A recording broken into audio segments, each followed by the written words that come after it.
नमस्कार, मैं हूं आपके साथ मैत्री और आप देख रहे हैं हमारा खास शो राग बिहारी। बिहार की सियासत इस वक्त अपने सबसे अहम मोड़ पर खड़ी है। एक तरफ सत्ता परिवर्तन की उल्टी गिनती शुरू हो चुकी है तो दूसरी तरफ सीएम चेहरे को लेकर सस्पेंस चरम पर है। नीतीश कुमार कल आखिरी कैबिनेट बैठक करेंगे, इस्तीफा देंगे और उसके तुरंत बाद एनडीए विधायक दल नेता का चुनाव करेगा।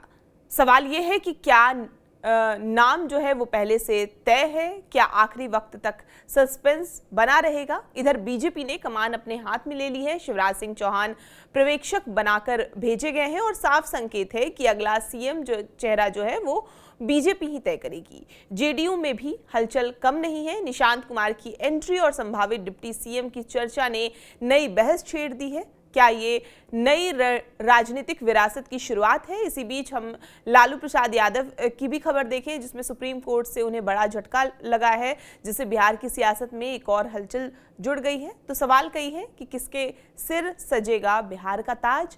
क्या ये बीजेपी का नया दौर है या नीतीश का आखिरी मास्टर स्ट्रोक। आइए समझते हैं बिहार की बदलती सियासत की पूरी कहानी। हमारे साथ है राजनीतिक विश्लेषक दीपक कुचकवे जी।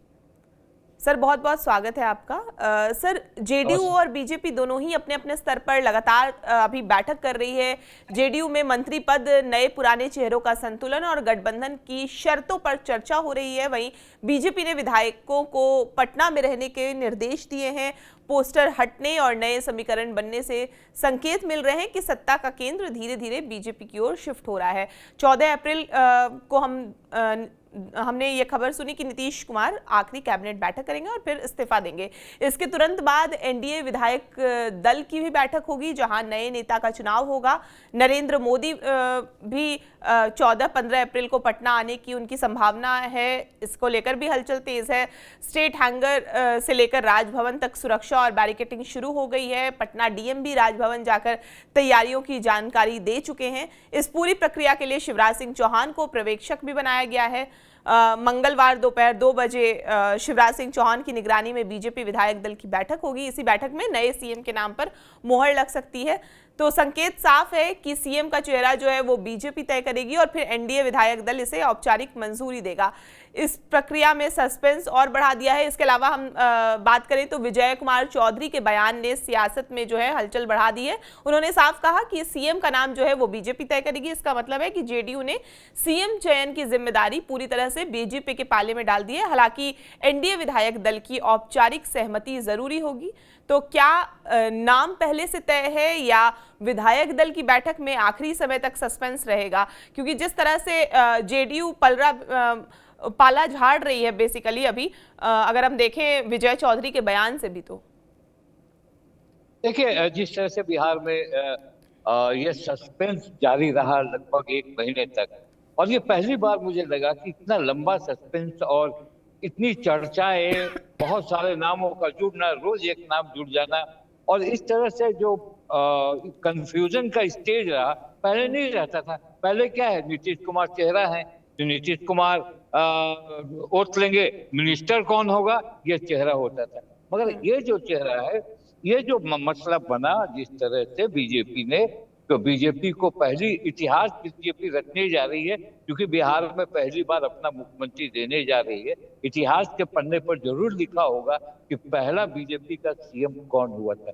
तो ये बाहर से लगता है कि ये बहुत महत्वपूर्ण मसला था बीजेपी का। और देखिए, जिस तरह से नीतीश कुमार दिल्ली से लौटे हैं, नीतीश कुमार एक्शन मोड में है, नीतीश कुमार लगातार लोगों से बातचीत कर रहे हैं।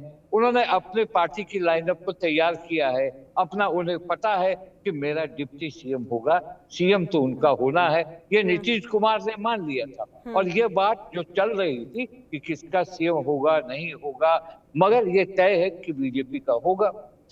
तो अब जिस तरह की स्थितियां आई हैं आज की तारीख में, आपने कभी सुना लखनदर पासवान का नाम आ गया, कभी श्रेयसी सिंह का नाम आ गया, कभी नित्यानंद राय का नाम आ गया, अभी भी है। ऐसा मैं नहीं कर सकता, क्योंकि बीजेपी अंतिम मुकाम में बम फोड़ती है, या अंतिम मुकाम जो उनका होता है, जिसका उदाहरण आपने देखा किस तरह से राजस्थान में, किस तरह से मध्य प्रदेश में, किस तरह से हरियाणा में, जो आस लगा कर बैठे थे वो नहीं हुए। आपको मध्य प्रदेश में आपने देखा कि शिवराज सिंह चौहान के नेतृत्व में चुनाव लड़ा गया, और वहां जब पर्यवेक्षक आए, हरियाणा के मुख्यमंत्री जब वहां आए पर्यवेक्षक बन के, तो उन्होंने उन्हीं के नाम से मोहन यादव का नाम प्रस्तावित कर दिया। राजस्थान में वही हुआ कि वहां पर्यवेक्षक थे राजनाथ सिंह, और राजेश सिंधिया थी, उनके हाथ में चीट बढ़ा के प्रस्ताव हो गया। तो लोग एक तरह से हम कंफ्यूज, हम इतिहास को जब देखते हैं तो हम उसके हिसाब से एनालाइज करते हैं। हम एनालाइज करते हैं कि इतिहास क्या है, इनका भूगोल क्या है। तो इतिहास ये है कि मुख्यमंत्री उनको बनाना है तो वो ठोक बजा कर बनाना चाहते होंगे। मगर आज जिस तरह से देखिए, आपको लगता है जिस तरह से सम्राट चौधरी को जब वो 2-3 पार्टियों से होकर आए, पर आते ही उन्हें सम्मान मिलने लगा, तुरंत उपाध्यक्ष बन गए पार्टी के, उसके बाद अध्यक्ष बन गए पार्टी के। और उस अध्यक्ष में आपने देखा होगा कि कुशवाहा का वोट लोकसभा के चुनाव में बिखर गया था। एक तरह से काराकाट आपने देख लिया, औरंगाबाद में आरजेडी का कुशवाहा जीत गया। तो कहीं ना कहीं वो फिर उनको हटाकर दिलीप जायसवाल को बनाया गया, फिर उनको डिप्टी सीएम बनाया। उनको अमित शाह ने छोड़ा नहीं। अमित शाह ने जो कहा था तारापुर में एक विधानसभा की बैठक में कि आप इन्हें वोट दीजिए, हम इसे बड़ा आदमी बना देंगे। और आज जो हमें खबर मिल रही है, उस खबर के अनुसार सम्राट चौधरी पूरे एक्शन मोड में है। उनके घर मंत्रिमंडल कौन कौन होगा उसकी लिस्ट बनाने के लिए संजय झा और ललन सिंह जा रहे हैं। और कहीं ना कहीं ये मसला फंसा हुआ था, क्योंकि नीतीश कुमार की चाहत है। नीतीश कुमार चाह रहे थे कि अगर उनका नहीं मामला होगा तो उनकी जो बात रखी नहीं जाएगी, तो फिर बीजेपी अपने अंकुश से काम करेगी। एक झटका लग गया था उनको, कहाँ लगा था अभी लोकसभा राज्यसभा में, जब हरिवंश जी को बिना पूछे बना दिया गया था। ये मरमरिंग चल रही थी, और ये बात कल भी रात में मीटिंग उनके यहाँ हुई है, इस तरह की बातें हुई है। और बाद में जब ये फाइनल हो गया कि सम्राट चौधरी होंगे मुख्यमंत्री, यानी सिग्नल मिला होगा, वैसे मैं अभी उसको कह नहीं सकता कि वो होंगे। अब शिवराज सिंह चौहान जब आएंगे, कल नीतीश कुमार त्याग पत्र देंगे, 20 वर्षों के बाद मुख्यमंत्री के पद से वो हटेंगे, और त्यागपत्र देने के बाद तब राज्यपाल के यहाँ प्रस्ताव पेश किया जाएगा।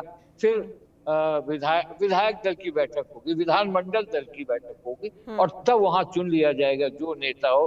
देखिए पर्यवेक्षक क्या होता है, पर्यवेक्षक को जो कह दिया जाता है वही किया जाता है। पर्यवेक्षक का इतिहास सिर्फ यहाँ नहीं रहा, हर एक पार्टी में ये रहा कि पर्यवेक्षक जाएंगे, उनको मुख्यमंत्री बनाना है, विधायकों को हाथ उठवा देना है, ये बात है। बिहार में 2 बार ऐसे पर्यवेक्षकों ने अपनी बात रखी थी। एक बार जब लालू प्रसाद यादव मुख्यमंत्री बनने जा रहे थे, और उस समय चुनाव हुआ था, पर्यवेक्षक भी थे, चुनाव मतदान हुआ था, उस मतदान में विधायकों ने मतदान किया था, उस मतदान में लालू जीत गए थे। तो और एक बार हुआ था भगवत झा आजाद जब चीफ मिनिस्टर थे, जब उन्हें हटाने की बात होने लगी, विधायक मिल गए, पर्यवेक्षक आए थे, बूटा सिंह थे गृह मंत्री, वो पर्यवेक्षक थे, उन्होंने कह दिया कि नहीं उन्हें हटाना पड़ेगा।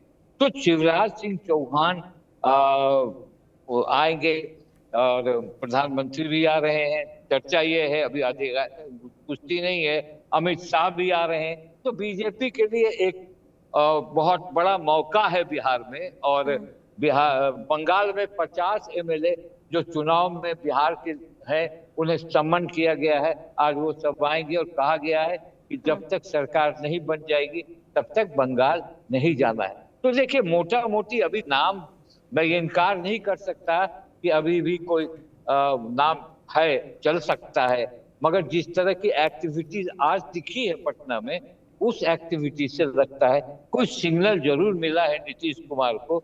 और नीतीश कुमार एक तरह से सम्राट चौधरी को चाहते थे, इसलिए चाहते थे कि वो कुशवाहा और कुर्मी की राजनीति के साथ आए थे। कुर्मी महारैला हुआ था, उसके बाद नीतीश कुर्मी के नेता हुए थे।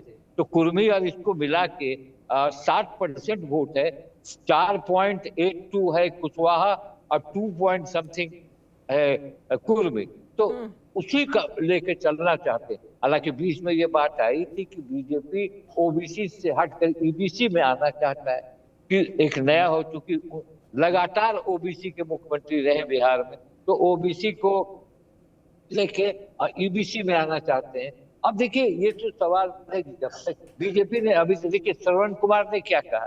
श्रवण कुमार ने कहा कि कौन कहा कि अभी कल विधायक दल की बैठक, हमें तो कोई सूचना नहीं है। तो इस तरह की बातें जो हो रही हैं, मगर कुछ मर्मरिंग तो है, मर्मरिंग है कि नीतीश कुमार हटेंगे इतने लंबे कार्यकाल के बाद, उनकी कुर्सी पर कोई दूसरा बैठेगा। और इसको लेकर सम्राट चौधरी का मुझे लग रहा है कि अभी रेस में सम्राट चौधरी आ गए हैं, और कल अगर होगा उनके नाम की घोषणा होगी तो सम्राट चौधरी चीफ मिनिस्टर की शपथ लेंगे। और अगर कोई ऐसा चौंकाने वाला नतीजा आएगा तो वो भी हम देखेंगे और आप देखेंगे। बिल्कुल सर, निशांत कुमार की भूमिका पर भी लगातार चर्चा हो रही है। कहा जा रहा है कि जेडीयू विधायक दल की बैठक में उनकी भूमिका पर चर्चा होने की संभावना है। हाल ही में उन्हें पार्टी सदस्यता दिलाई गई थी और अब उन्हें सरकार में शामिल करने की जो मांग है वो उठ रही है। हालांकि नीतीश कुमार खुद इस पूरे मामले में सार्वजनिक रूप से दूरी बनाए हुए हैं, जो उनकी राजनीतिक शैली को भी दर्शाता है। और कहा जा रहा है कि निशांत कुमार खुद भी नहीं चाहते कि उनको डिप्टी सीएम का पद मिले, और जेडीयू के जो तमाम नेता हैं, जो केंद्र जो नेतृत्व के नेता हैं, वो लोग मनाने की कोशिश निशांत कुमार को कर रहे हैं। तो क्या निशांत की एंट्री जेडीयू में नई विरासत की शुरुआत है, या सिर्फ संतुलन को साधने की रणनीति है, या किस तरह से देख रहे हैं निशांत कुमार? क्या आपको लग रहा है कि मान जाएंगे डिप्टी सीएम के पद के लिए? देखिए, ऐसा है कि सबसे पहले तो जनता दल यूनाइटेड को अपने विधायक दल का नेता चुनना होगा, क्योंकि नीतीश कुमार राज्यसभा जा रहे हैं, तो विधायक दल का नेता होगा कौन? वहां से एक विधायक दल का नेता होगा जो विधायकों के जो होना चाहिए। जहां तक निशांत कुमार का मतलब है, निशांत कुमार नीतीश कुमार के सीट पर जाएंगे। नीतीश कुमार का कार्यकाल जो है 2030 तक है, विधान परिषद वाला, तो वहां से जाएंगे। रही बात की वो मान नहीं रहे, हालांकि नीतीश कुमार के एब्सेंस में भी और नीतीश कुमार के में लगातार वो विधायकों से मिल रहे हैं, बातचीत कर रहे हैं, और एक तरह से समझिए कि वो एक्टिव दिख रहे हैं। उनके मन में एक बात आ रही, उनके करीबी एक नेता ने बताया, नाम नहीं बताने की बताया, कि वो चाह रहे हैं कि पूरे तरीके से हम 38 जिलों का भ्रमण कर लें, और भ्रमण करने के बाद हम गैदर करें, तब हम कोई पद लें। मगर नहीं, वैसे तो नीतीश कुमार के लिए 2 डिप्टी सीएम की मांग करनी होगी। से अभी मैंने भी कहा था कि 1 डिप्टी सीएम होगा, वही होगा, निशांत कुमार होंगे, मगर अब 2 डिप्टी सीएम की बात करनी होगी। अभी जस्ट की बात है कि ललन सिंह और संजय झा ने उन्हें समझा लिया है, और चर्चा ये है कि निशांत कुमार भी कल ओथ लेंगे, और ओथ लेना ही होगा उनको, इसलिए। और विधायक दल के नेता तो चुनना ही होगा ना। अभी विधायक नहीं है, मगर एक नेता तो कोई होगा, या विजय चौधरी चुने जाएंगे विधायक दल के नेता, तो चूंकि सबसे, या श्रवण कुमार है वहां जो बहुत पुराने हैं उनके साथी, तो कोई ना कोई हर दल, आज चाहे एलजेपी हो चाहे हम हो, सबको दोबारा विधायक दल के नेता को चुनकर बताना होगा विधान दल मंडल में कि ये मेरे विधायक दल के नेता, और विधानसभा को बताया जाएगा कि ये नेता है। तो ये संकट पहले है कि जेडीयू का विधायक दल के नेता कौन होगा। नीतीश कुमार आज बहुत एक्टिव दिख रहे हैं, लोग लगातार वो अपने लोगों को बुला रहे हैं, चाहे विजय चौधरी हो, अशोक चौधरी नहीं दिख रहे, विजय चौधरी हो, चाहे विजेंद्र यादव हो, हाँ वो संजय, श्रवण कुमार हो, ललन सिंह हो, संजय झा हो, ये सारे लोग की लगातार मीटिंग चल रही है। एक तरह से माने तो नीतीश कुमार इस मामले को अपने हाथ में पूरी तरीके से कर ली। और एक बात और माने, क्योंकि देखिए नरेंद्र मोदी जो चीज ठान लेते हैं तो ठानते हैं। उन्होंने बार बार सम्राट चौधरी का पीठ ठोका है, और हमेशा ठोकते आ रहे हैं।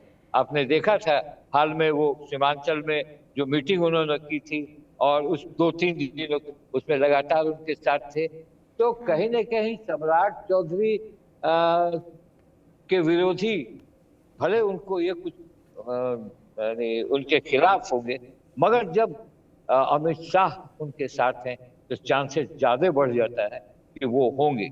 आगे क्या होगा। मैंने आपको बार बार कहा, कल जब मामा आएंगे, मामा यानी शिवराज सिंह चौहान जब आएंगे और जब वो अपने दल के भी लोगों की बैठक करेंगे, बीजेपी की भी बैठक होगी, आपने देखा है कि बीजेपी में भी इस बात को लेकर कुछ लोगों में नाराजगी जरूर होगी, इसमें दो मत नहीं, मगर कर क्या सकते हैं, करने का तो कुछ है नहीं, जो नेता होगा उसे मानना होगा ही। सर, नीतीश कुमार के आवास पर जैसे आपने भी कहा कि लगातार मीटिंग्स चल रही है, ललन सिंह, संजय झा, जमा खान, विजेंद्र यादव ने करीब 1 घंटे तक मंथन किया। खबर यह भी है कि मंत्रियों की संभावित लिस्ट भी तैयार हो चुकी है और मीटिंग के बाद जमा खान ने साफ संकेत दिया कि 15 अप्रैल को नई सरकार का शपथ ग्रहण होगा और केंद्र से भी बड़ी मौजूदगी रहेगी। जिन नामों की चर्चा है उसे एक बार हम बोल देते हैं कि बिहार की नई सरकार में जो जेडीयू कोटे के संभावित मंत्री हैं, कहा जा रहा है कि डिप्टी सीएम निशांत कुमार को दिया जा सकता है वो पद।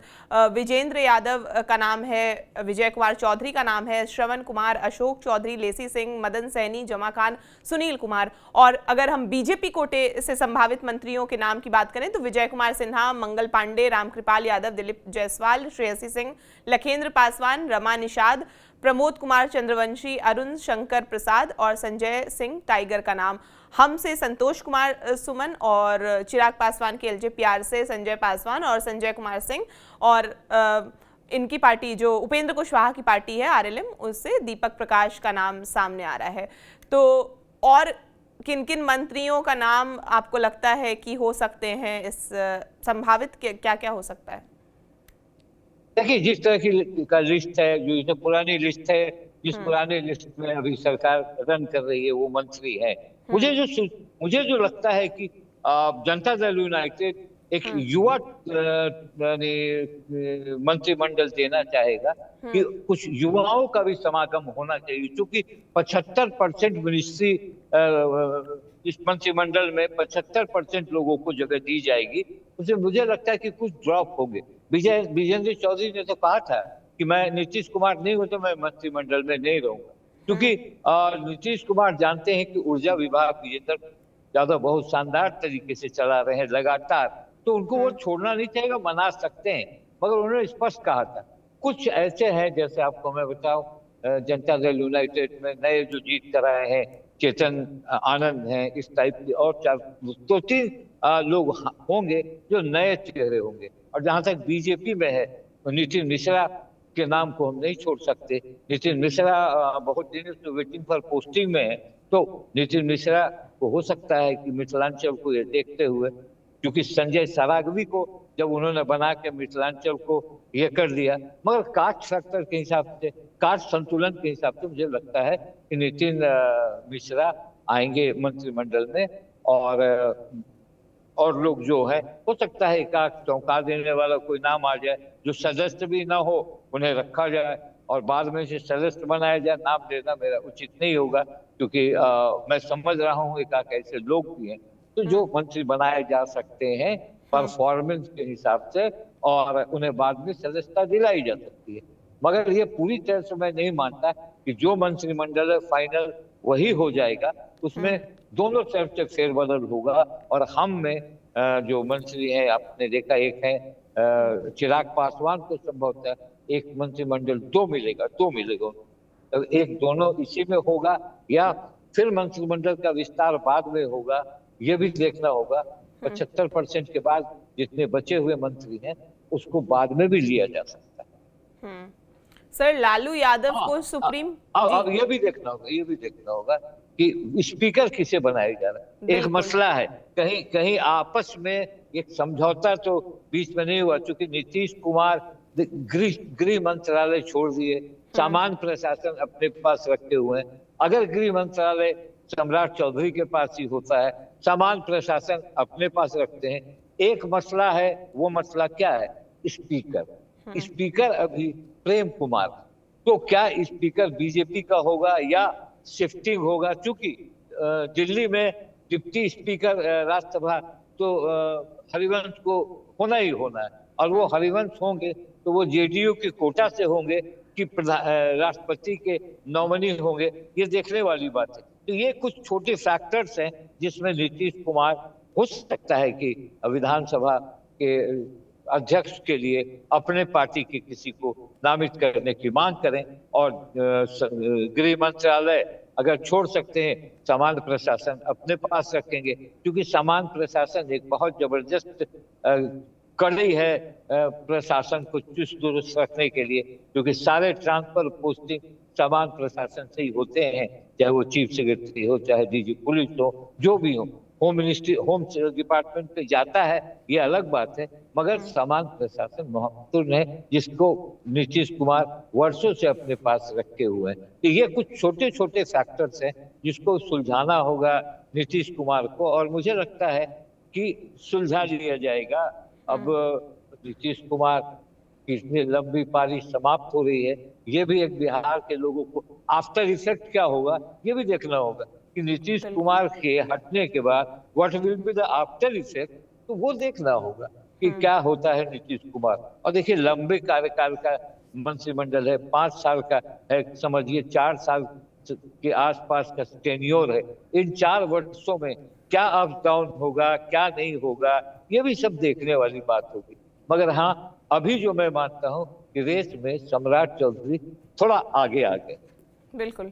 लालू यादव को सर सुप्रीम कोर्ट से बड़ा झटका लगा है। कोर्ट ने उनकी उस याचिका को खारिज कर दी है जिसमें वो land for job scam case में एफआईआर और कार्रवाई रद्द करवाना चाहते थे। हालांकि राहत ये मिली कि उन्हें हर सुनवाई में निचली अदालत में पेश होने की जरूरत नहीं होगी। इस केस में तेजस्वी यादव, राबड़ी देवी और मीसा भारती भी आरोपी हैं। अब सवाल यह है कि क्या ये मामला बिहार की राजनीति में नया भूचाल लाएगा? क्या लालू परिवार की मुश्किलें और बढ़ेंगी? क्या है ये पूरा मामला और आज कोर्ट ने क्या कहा?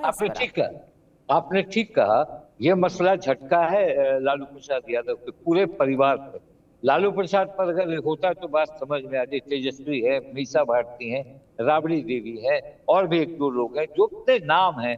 अब कोर्ट ने तो कह दिया कि खारिज कर दिया, एक राहत दिया कि आप ट्रायल कोर्ट में सशरीर नहीं जाए, कोई दिक्कत नहीं है, आपके वकील जाएंगे। ये थोड़ी राहत वाली खबर है उनके लिए, क्योंकि जस्टिस एस.एस. सुंदरेश और जस्टिस एन.के. सिंह का ये वर्डिक्ट हो गया। अब सीबीआई शिकंजा कसेगा, क्योंकि सीबीआई ने एफआईआर कर दिया, और इस एफआईआर को संवैधानिक बताकर लालू के वकील ने सुप्रीम कोर्ट में याचिका दायर की कि इन्होंने नियम का पालन नहीं किया है, जिसे सुप्रीम कोर्ट ने नहीं माना और इसे खारिज कर दिया। खारिज करके एक राहत उनके बीमारी और उनकी उम्र को देखते हुए ये कहा कि आप सशरीर न जाए, कोई दिक्कत नहीं, ट्रायल कोर्ट में आप सशरीर नहीं जाएंगे, ये राहत है। मगर आने वाले दिनों में जिस तरह से सरकार बनेगी नई, कहीं ना कहीं लालू प्रसाद यादव का खौफ या फोबिया, खौफ कहिए, जरूर है एनडीए को कि लालू यादव को का एक्शन क्या होगा। ऐसा कमजोर हो जाना चाहिए कि आगे आने वाले दिनों में चैन की बंसुरी बजाकर हम भी चले। और तो ये सारी बातें लालू यादव का फैमिली का जो ये फैक्टर है, इस फैक्टर में मुझे लगता है कि परेशानियां बढ़ेगी और कुछ ऐसे निर्णय होंगे जिससे लालू परिवार को बहुत परेशानी झेलनी पड़ेगी।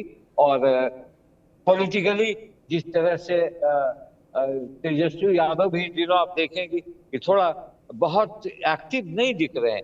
वो कभी रांची चले जा रहे हैं, कभी कलकत्ता चले जा रहे हैं। रांची में मजबूत करना चाहते हैं, कहीं कोई घटना हो गई।